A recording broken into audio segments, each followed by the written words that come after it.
Pues no sé por qué, espero que no se oiga sexista este comentario, pero como que me tocó bailar con la más fea, pero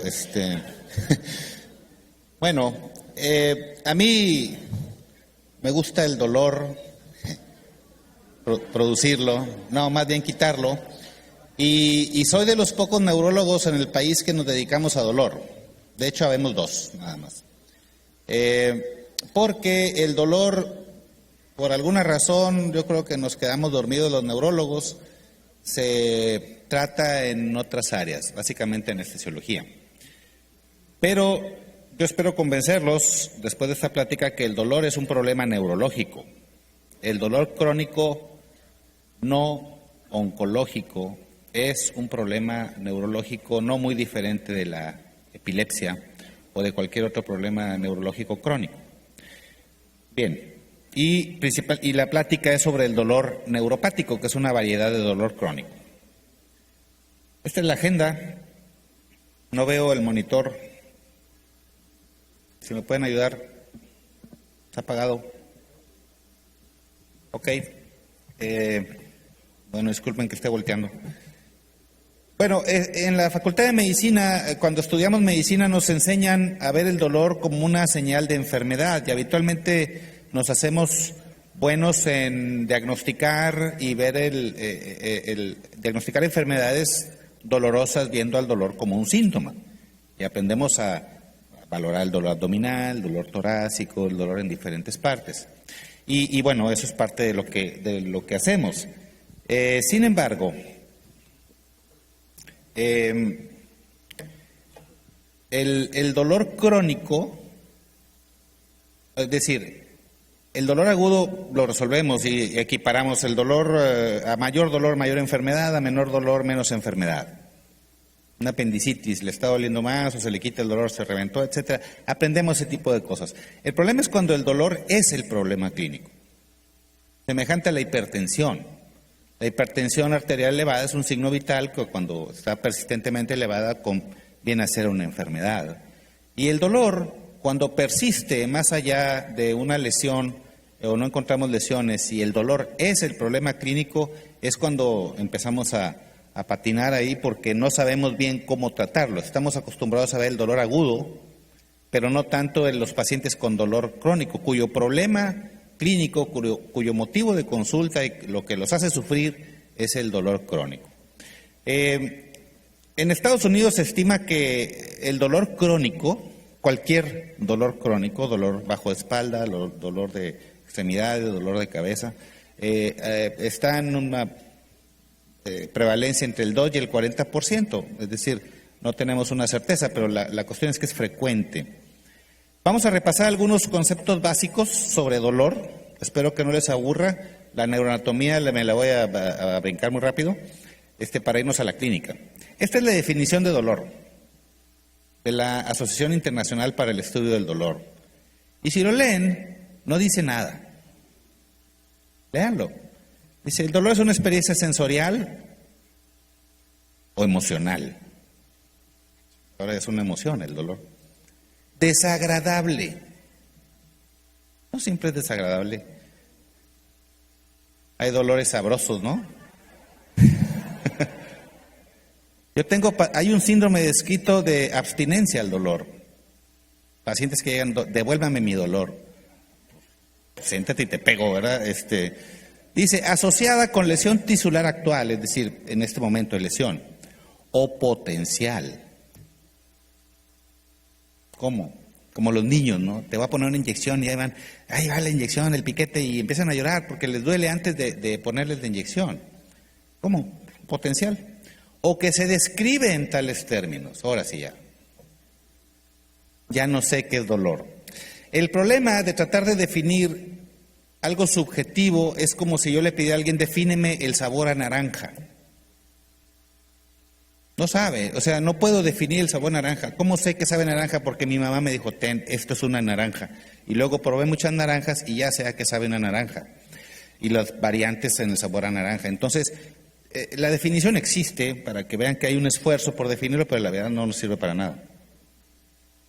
Les decía que el dolor crónico, a diferencia del dolor agudo, no es un sistema de estímulo-respuesta tradicional, que a mayor estímulo, mayor respuesta y viceversa, porque en condiciones de dolor crónico existen cambios anatómicos, microanatómicos verdaderos en el sistema nervioso central y periférico que tienden a perpetuar el dolor.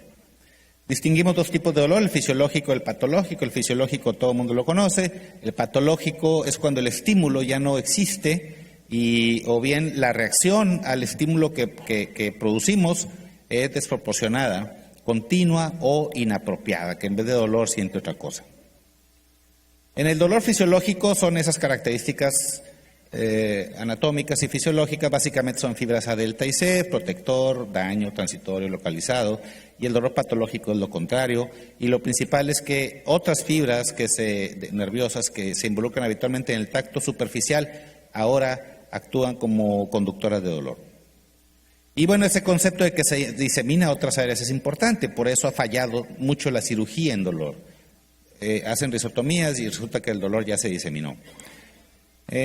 Básicamente, yéndonos la vía anatómica del dolor, de la periferia hacia el centro, el receptor básico es la terminación nerviosa libre, y lo importante de esto es que a nivel de cada uno de ellos podemos intervenir para mejorar el dolor, como ahorita espero mostrarles en el dolor neuropático. Entonces, a nivel de la terminación nerviosa podemos influir, podemos destruirlas con capsaicina, que es la proteína del chile, lo que pica, ¿no? Ahorita les voy a mostrar cómo. Y luego, bueno, ahí no me voy a detener, está muy simplificada la vía del dolor, son las fibras C, las A delta, llegan al asta posterior, se cruzan, ascienden por el espino talámico, hacen sinapsis en el tálamo y de ahí a la corteza. Los axones pueden ser fuente de dolor. Todo el mundo ha visto pacientes con túneles del carpo, con neuropatías compresivas, etcétera, por lesión directa del axón, pero hay otras formas en que el axón puede originar dolor. El axón llega al asta posterior y ahí hace sinapsis. En la médula existen zonas semejantes a las áreas de Brodmann, que Brodmann describió en el cerebro de monos y de humanos, donde hizo sus 46 áreas de Brodmann con base en la citoarquitectura, y después se demostró que eso correlacionaba con la función. Rexed hizo lo mismo en la médula espinal del gato y describió 10 láminas dentro de la sustancia gris de la médula espinal, y sabemos que las involucradas en la transmisión del dolor son la 1, la 2, la 5 y la 10. Y ahí se lleva a cabo este fenómeno muy interesante que es el fenómeno de las compuertas. Esto fue descrito en los 60 por dos que no eran médicos, que no eran neurólogos, uno era un psicólogo, el otro era un fisiólogo, Melzack y Wall. Lo que dijeron la genialidad fue imaginar esta interneurona, la interneurona inhibidora, que cuando se activa, cuando se pone a trabajar, inhibe, es inhibidora. Entonces ellos dijeron, con una fibra beta que es de tacto, si estimulo la fibra C, voy a inhibir a la interneurona inhibidora, entonces inhibo a la inhibición y pasa el estímulo. Aquí, aquí está inhibida y entonces la fibra C pasa y se pasa la señal dolorosa. Pero cuando estimulo la fibra A beta, entonces empiezo a poner a trabajar la neurona inhibidora y inhibe a la neurona de proyección, a la segunda neurona. Entonces no pasa el estímulo.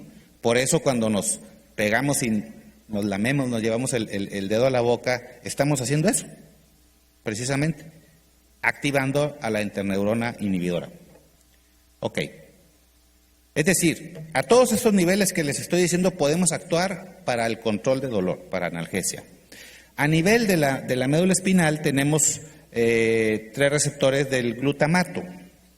Los receptores del N-metildiaspartato NMDA, que ya tiene medicamentos que actúan a ese nivel, como la ketamina, el dextrometorfán.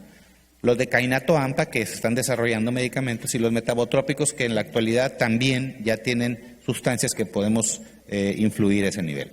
Y son responsables de la sensibilización. La sensibilización quiere decir que cada vez un estímulo requiere de menos intensidad para desencadenar la misma respuesta. Y eso en clínica se traduce como alodinia. Alodinia quiere decir que cuando yo estimulo, un estímulo no doloroso va a provocar dolor.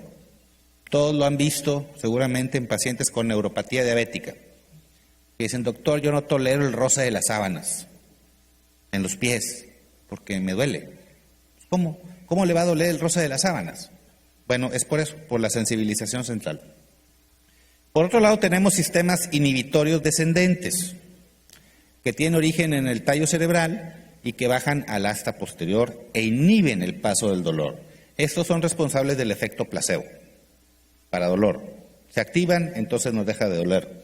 Por eso el efecto placebo no hay que hacerle caso en la clínica para dolor. Si se le quita con agua o con la estampita de San Judas o con lo que sea, es por esto. Y no tiene valor para distinguir un paciente que está fingiendo de uno que tiene dolor de veras. Definiciones clínicas: disestesia, hablamos de los pacientes que tienen una sensación desagradable espontánea provocada, pero que no llega a ser dolor. El ejemplo típico es cuando se les duerme una pierna y se está despertando la pierna. Esos piquetes que se sienten, que son sumamente desagradables, pero no son dolor, esa es una disestesia. Ahora imagínense tenerla todo el tiempo, o sea, puede ser un motivo de consulta. La parestesia es una sensación anormal, no desagradable, hormigueos, en fin. Hiperalgesia o hipoestesia, disminución del umbral del dolor. Alodinia, lo que les dije, la sensación dolorosa con un estímulo no doloroso. Y la hiperpatía es una reacción exagerada al dolor de origen orgánico. La definición del dolor neuropático, así como la definición del dolor, pues le añade algo, pero la verdad es que tampoco nos ayuda mucho. Cualquier síndrome en el que se piense que el dolor tiene una fisiopatología relacionada con un procesamiento somatosensitivo aberrante en el sistema nervioso central o periférico. Bueno, ok, pero la verdad es que tampoco nos dice mucho, o sea, puede no haber lesión y necesitaríamos estudios muy sofisticados para demostrar ese procesamiento somatosensitivo aberrante. ¿Qué tan frecuente es? En México no tenemos estadísticas, en Estados Unidos se calcula de 4 por millón o 1.5 de la población mundial. Yo estoy seguro de que ustedes todos ven pacientes con dolor neuropático.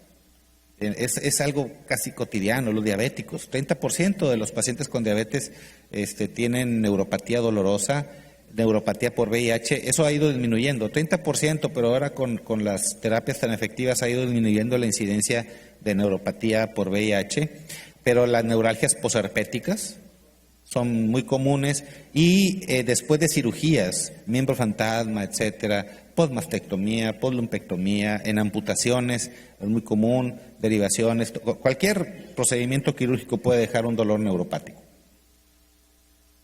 Hay dos tipos básicamente, el provocado por un estímulo y el espontáneo. Y la utilidad de eso, saber si es provocado por un estímulo o espontáneo, es porque podemos tratarlos de manera diferente. Y porque el estímulo, más bien, el fenotipo clínico es diferente. Como lo ven, en el que es provocado por un estímulo o evocado por un estímulo, hay alodinia a estímulos mecánicos o químicos, y el otro se siente como piquetes, como toques eléctricos, ardor, quemadura o hielo. Y bueno, son con sensibilización central y periférica, hay cambios centrales, no me voy a meter en eso. Y esto es algo que les quiero mostrar porque este es un modelo de nocicepción. Es decir, en clínica de dolor nosotros no nos limitamos al manejo del dolor, sino que tenemos que ver todos los componentes de la nocicepción. Y si ustedes se fijan, aquí está la nocicepción, la modulación, la percepción, la respuesta emocional, la conducta y las conductas o consecuencias que refuerzan el dolor. Y a nivel de cada una de ellas, por ejemplo aquí ansiolíticos, opiáceos, ansiolíticos, tricíclicos, etcétera, podemos intervenir de forma diferente. Los principales síndromes de dolor neuropático son esos: la neuralgia del trigémino, la neuropatía por VIH, el dolor central, esclerosis múltiple, en fin, el dolor de miembro fantasma. Ahí debo hacer una anotación. Yo me puse a investigar cuántos de nuestros cirujanos en el Universitario de Monterrey investigaban si había dolor de miembro fantasma. Entonces pusimos a examinar todas las amputaciones que habían hecho en los 2 años anteriores y ni uno investigaba. O sea, tenemos 0 incidencia de miembro fantasma. No es cierto, o sea, no se investiga. Los cirujanos no les importa, o sea, mientras no esté infectado y no sangre, está bien. Pues son cirujanos, ¿verdad? ¿Qué se puede esperar? Parece que ya la van a mandar al CONALEP, la cirugía. No, no es cierto. Ya respetamos mucho a nuestros colegas. Dolor por esclerosis múltiple, el síndrome de dolor regional complejo que antes se llamaba distrofia simpática refleja y antes de eso causalgia mayor, causalgia menor, en fin. Las lesiones medulares, traumáticas o no. Dolor por cáncer, sea por invasión directa o por síndromes paraneoplásicos. La neuralgia posherpética, la neuropatía diabética y la radiculopatía asociada con lumbalgia. Todos esos son los principales síndromes de dolor neuropático que vemos en la clínica. Ahora, la OMS ha publicado una escalera terapéutica del dolor, ¿ok? Donde se supone que uno debe ir avanzando en el manejo del dolor, primero un escalón y luego otro, que es esa, ¿ok? Entonces lo que dice la OMS, el piso de abajo, dice, nada de opioides, más o menos adyuvantes. Ahorita les voy a decir cuáles son los adyuvantes, que son medicamentos que no son directamente analgésicos, antidepresivos, ansiolíticos, en fin. El dolor persiste, pasamos al segundo escalón, que son los opioides para dolor leve a moderado, más no opioides más adyuvantes, y el tercer escalón, opioides para dolor grave, o sea, opioides más potentes, más no opioides más adyuvantes, y si no, procedimientos invasivos. En general, ¿okay? Eso no opera en el dolor neuropático. No sirve, no nos sirve eso para el dolor neuropático porque los mecanismos de producción del dolor son diferentes. Y bueno, para el tratamiento del dolor, igual que para cualquier otro tratamiento, tenemos que conocer bien los medicamentos, conocer los mecanismos de acción para poder hacer combinaciones racionales. En dolor neuropático, la polifarmacia es prácticamente la regla. Raramente podemos controlar un dolor neuropático, al menos los que vemos en clínica de dolor, con un solo medicamento. Ciertamente, ahorita les voy a mostrar cómo está la escalera terapéutica en el caso del dolor neuropático, se puede intentar y a nivel de primer contacto hay que hacerlo, pero hay que conocer el límite para dónde vamos a enviar el paciente a la clínica de dolor. Estos son los adyuvantes en general, antidepresivos, antiepilépticos o neuromoduladores, anestésicos locales, a veces, por ejemplo, en neuralgias posherpéticas, que tienen mucho prurito alrededor del área de donde hubo la neuropatía. Si les ponemos crema de lidocaína o de lidocaína con bupivacaína, podemos darles mucho alivio para que puedan dormir, por ejemplo, que se puedan poner las mujeres el brasier sin que les moleste. Agentes tópicos como la capsaicina, la capsaicina se puede comprar en crema o puede uno poner a cocer un habanero, ¿verdad? Y ahí untárselo. Pero no tenemos control de la dosis, entonces no es recomendable, pero produciría exactamente el mismo efecto. Los aztecas usaban cataplasmas de mostaza. La mostaza pica porque tiene capsaicina, entonces les ponían cataplasmas de mostaza. Simpaticolíticos en algunos casos, benzodiazepinas en los pacientes en que detectamos que la ansiedad influye mucho como mecanismo amplificador del dolor, adrenérgicos alfa-2 en algunos síndromes muy selectos, bloqueadores de los NMDA como la ketamina o el dextrometorfán, y curiosamente, y no sabemos por qué, la levodopa es analgésica en el caso del dolor neuropático. Eso fue un chiripazo que se hallaron en pacientes con Parkinson que desarrollan dolor neuropático, les dieron levodopa y se les quitó el Parkinson y el dolor. La alodinia, como les decía, puede ser algo muy molesto, tanto que interrumpa, o sea, muy disruptivo a la hora del sueño de los pacientes. No pueden dormir del dolor. Y sabemos que un paciente agotado, un paciente cansado, no le podemos quitar el dolor. Tenemos que hacer que descanse para poder que las otras medidas analgésicas funcionen. Entonces, el tratamiento de la alodinia o dolor C, que es por las fibras C, incluiría cualquiera de esas opciones.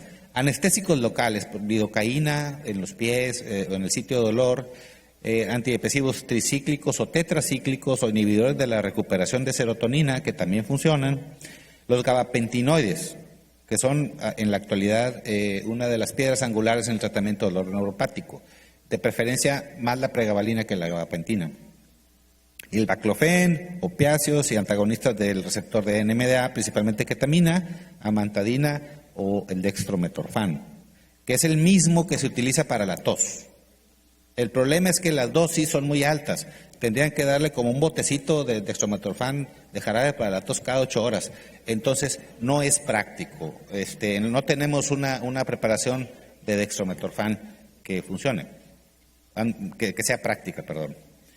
De la hiperalgesia igual la lidocaína o la EMLA, que es una mezcla de dos anestésicos locales, y la capsaicina. La capsaicina se utiliza al 8%, es una capsaicina sumamente concentrada, tanto que para aplicarla hay que tomar un curso especial y a la hora de ponerla, ponerse gogles y cubrirse todo, porque si llega a caer en los ojos denerva la córnea y puede dejarlo uno ciego.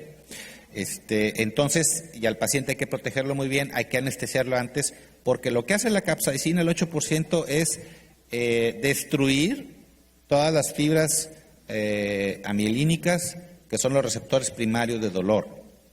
Y se utiliza en casos, cuando han fallado otras medidas de neuropatía diabética dolorosa, en las plantas de los pies se le denerva de las fibras de las terminaciones nerviosas libres, y el efecto le puede durar de 2 a 3 meses. Entonces, cada 2 a 3 meses hay que estársela poniendo la capsaicina al 8%. Pero es un medicamento de uso muy delicado, muy, muy delicado. Y tratamiento de actividad ectópica en neuromas, la lidocaína, la mexiletina, que es un antiarrítmico que tiene las mismas propiedades de la lidocaína. A veces utilizamos lidocaína IV para tratar de predecir el efecto de algunos medicamentos. Le damos una dosis como si fuera para extrasístoles ventriculares de a 2 miligramos por kilo en una sola dosis, y vemos si el dolor se quita, porque la lidocaína actúa a nivel de los canales de sodio. Entonces, si se le quita con la lidocaína IV, como una prueba, podemos darle mexitil, docainida o epamin, la difenilantoína, y otros neuromoduladores que afectan los canales del calcio. Ok. Entonces, esto no pretendo que lo lean, Esta es la escalera terapéutica del dolor neuropático, no del dolor en general, del dolor neuropático. Yo hice las figuritas, así que por favor sean benévolos con ellas. No me salieron muy bien, pero la idea ahí quedó. El primer escalón, si ve por un lado, dice tratar la enfermedad subyacente, por supuesto. Escalera y luego los medicamentos tópicos, parches de lidocaína al 5%, capsaicina al 8%, y de los antiepilépticos, los gabapentinoides de primera entrada, pregabalina o gabapentina, a dosis apropiadas. ¿Cuáles son las dosis apropiadas? La dosis máxima de la pregabalina anda en los 600 miligramos diarios. Es decir, empezamos con 25, 75, 150, 300, hasta 600. Si con 600 no se le quitó, ya hay que darle otra cosa. Y de la gabapentina anda en los 3.600 miligramos diarios. Tricíclicos o la duloxetina, que está aprobada como medicamento para la neuropatía diabética. No funcionó, entonces pasamos al siguiente escalón. Ahí hay que añadir medicamentos con otro mecanismo de acción, es decir, hay que empezar a hacer politerapia racional. Los antiepilépticos en los canales del sodio, valproato, topiramato, y le podemos añadir la venlafaxina, que es un inhibidor dual de la recuperación de serotonina y noradrenalina, o bien tramadol. Ya empezamos a usar opioides, aunque el tramadol se le clasifica como opioide, tiene otras acciones. Y el tercer escalón son opioides de vida media larga, ya le empezamos a dar oxicodona, la misma morfina, en fin, u otras drogas. ¿Cuáles son esas otras drogas? Las que están ahí a su izquierda. La mexiletina, dextrometorfán, ketamina, memantina, cannabinoides, que ya los empezamos, ya de hace tiempo los usamos en dolor. No por esto que está ahorita de la marihuana, ¿verdad? De hecho, la gente de hace mucho tiempo utiliza marihuana en alcohol para el dolor reumático.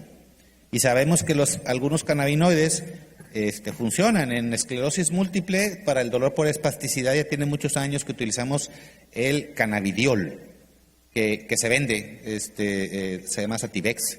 Y desde hace más tiempo todavía tenemos otros cannabinoides sintéticos que se utilizan en el manejo de la nabilona, etcétera, para el dolor. Entonces no son nada nuevo. Ahorita se hace mucho revuelo por lo de la epilepsia. pero en realidad ya tenemos mucho tiempo usando los cannabinoides.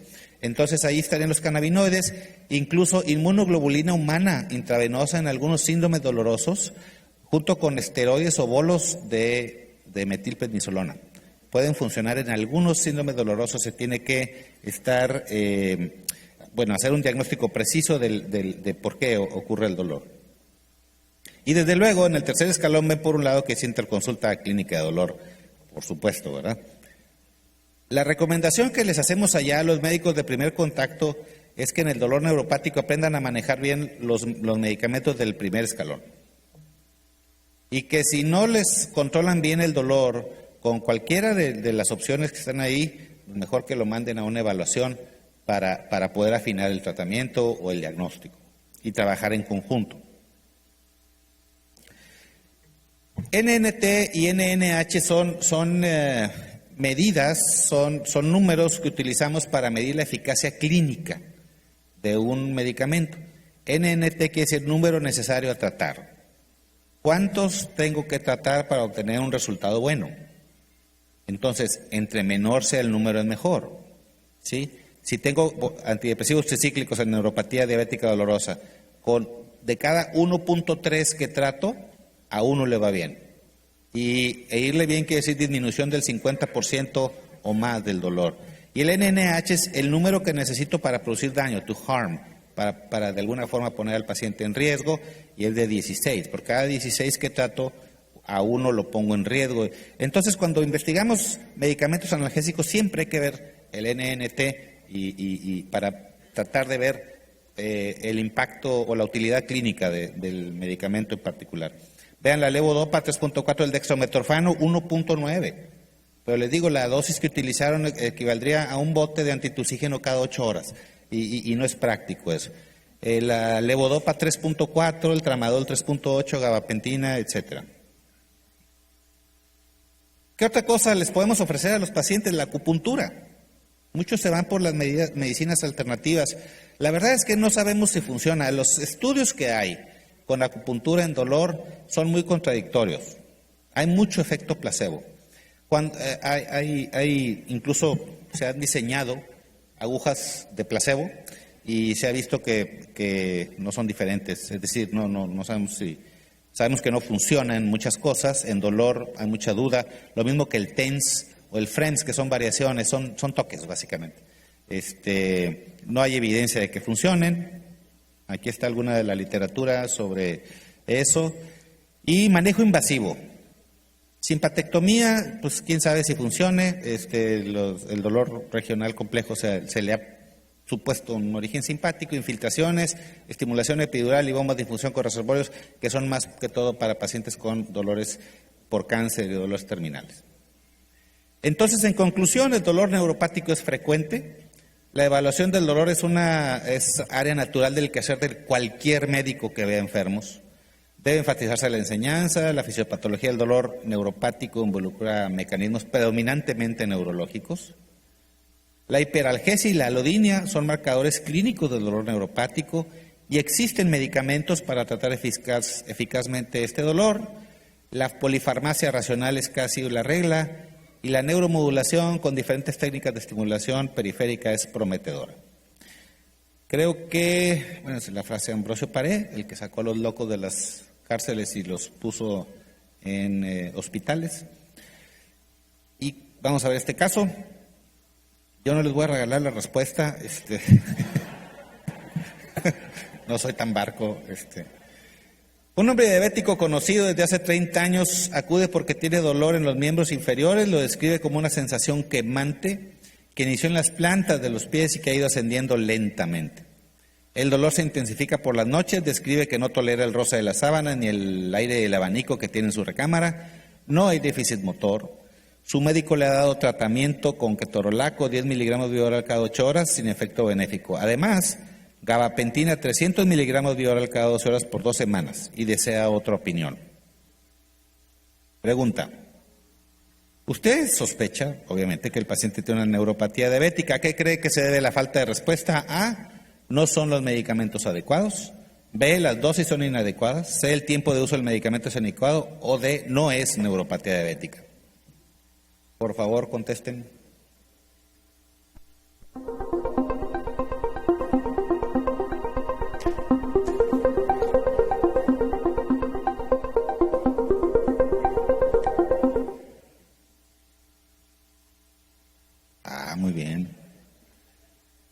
si estaban poniendo atención. Sí, bueno, 37%.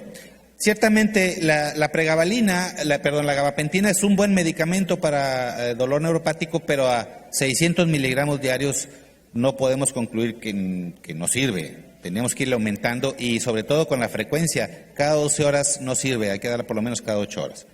Vamos a la siguiente. De los siguientes medicamentos, señales los que tienen mejor evidencia para tratamiento sintomático al dolor neuropático: pregabalina, amitriptilina, AIB o fluoxetina.